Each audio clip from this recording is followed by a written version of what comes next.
There were days in my life when I woke up perky and cheerful, when I bounced out of bed with a smile on my face and a song in my heart, when the sun shone through windows that didn't show a single streak, when my annoyingly curly hair cooperated, and when the peanut butter didn't tear up the bread as I made my lunch, when from morning to night things got done and fun was had by all.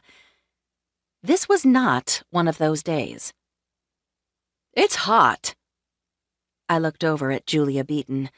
Now in her mid-60s, a few years ago, Julia had retired to her hometown in northwest Lower Michigan after a successful career on Broadway. She wasn't the type who could sit around and do nothing but enjoy herself, so it hadn't been long before I'd hired her as my part-time bookmobile clerk. She charmed everyone from infants to octogenarians and beyond. She was the best ever storyteller, and she laughed at my jokes. But she didn't like the heat, and neither did I.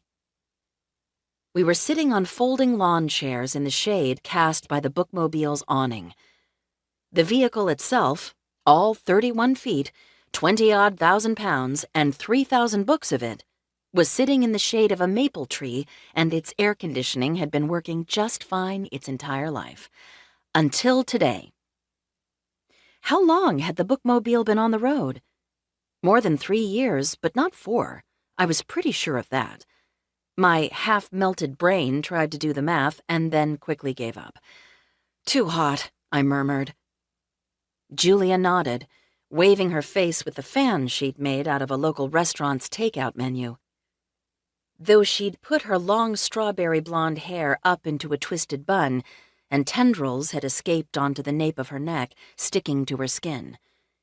It was actually a good look on her, as pretty much everything was, but she looked miserable with the heat and humidity. Our first sign of pending air conditioning doom had been a whine from Eddie, my black and white tabby cat.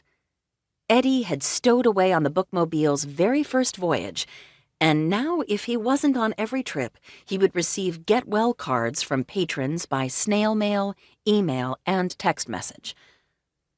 20 minutes ago, there had been an odd click from somewhere inside the rooftop air conditioning unit.